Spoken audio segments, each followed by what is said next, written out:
बोले पितृेश्वर भगवान की जय। आज मैं आपको श्राद्ध पक्ष की एक बहुत ही पौराणिक प्रचलित कथा सुनाने जा रही हूँ। किसी गांव में एक ब्राह्मण रहता था। उसके दो बच्चे थे, एक लड़की और एक लड़का। लड़की का नाम धोधाबाई था। दोनों की शादी हो चुकी थी, दोनों के संतान भी थी।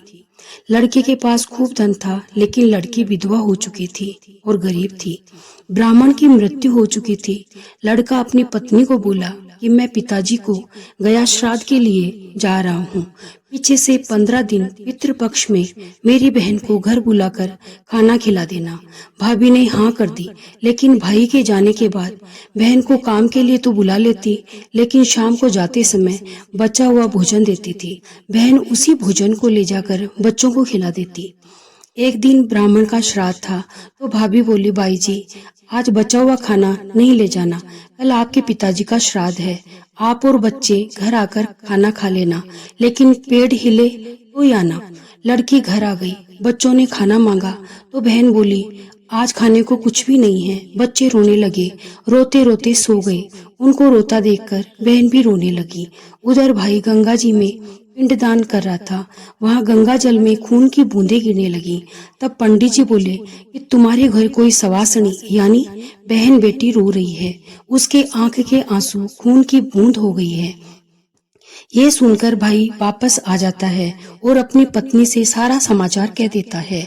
भाभी ये सुनकर झूठ बोल जाती है कि मैंने तो आपकी बहन को बहुत अच्छे से खिलाया पिलाया है, पूछ लो बहन से। तब भाई बहन को पूछता है तो उसने सब सच बता दिया। भाई को बहुत गुस्सा आया, उसने भाभी को खूब डांटा। उधर बहन के घर गंगा माता की कृपा से खूब धन हो गया और उसने पड़वा का श्राद्ध किया, जिसे नानक श्राद्ध भी कहते हैं। अपने पियर वालों को खाने पे बुलाया। सब लोगों ने खाना खाया। दूसरे दिन बहन और बच्चों को खाने के लिए बुलवाया। तब बहन अपने बच्चों को साथ लेकर खाना खाने के लिए भाई के चली गई, तो भाभी ने थाली परोसी। तब बहन बोली, भाभी एक खाली थाली और लेकर आओ।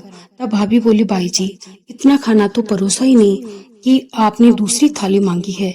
तब बहन ने अपना एक एक गहना उतार कर रखती गई और खाली थाली में रखती गई और बोलती गई कि जिमो रे मारा कड़ा बाकड़ा, जिमो ये हमारी बंद पचेली।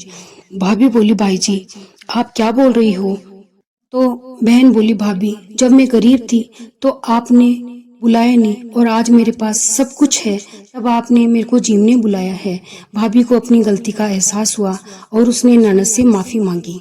भाई ने अपनी पत्नी को सबक सिखाने के लिए बोला कि तेरे पीहर में आग लग गई है, कुछ भेजना है तो भेज दो। भाभी ने खूब धन और राशन का सामान अपने बच्चों के साथ भेज दिया और बोली, नानी नाना जी और मामी जी को दे देना। भाई ने सारा सामान बहन के घर दे दिया और बोला, हाथ धड़ो सिर थूण सो, धोधाबाई को घर कूण सो। और वापस अपने घर आ जाते हैं। जब भाभी लड़के से पूछती है तो लड़का बोलता है कि माँ नाना नानी नहीं थे, धोधा बुआ के घर सामान देकर आए हैं। तो भाभी नाराज हो जाती है और अपने पति से कहती है कि मेरी तो आंखें दुख रही है, तो अपनी बहन को गधे पर काला मुंह करके बिठा कर लाओ तभी ठीक होगी। भाई बोला, कोई बात नहीं। फिर वह अपनी सास और ससुर को बताता है कि आपकी बेटी की आंखें दुख रही है। उसने कहा कि आप गधे पर चढ़कर काला मुंह करके आओगे तभी उसकी आंखें सही होगी। माँ बाप बोले, बेटा ऐसी बात है तो हम तैयार हैं चलने के लिए। जब दरवाजा खुलता है तो भाभी दौड़कर आती है और भाई बोलता है कि देख माँ तेरी की बहन मेरी। भाभी बहुत शर्मिंदा होती है और दोनों भाई बहन से माफी मांग लेती है।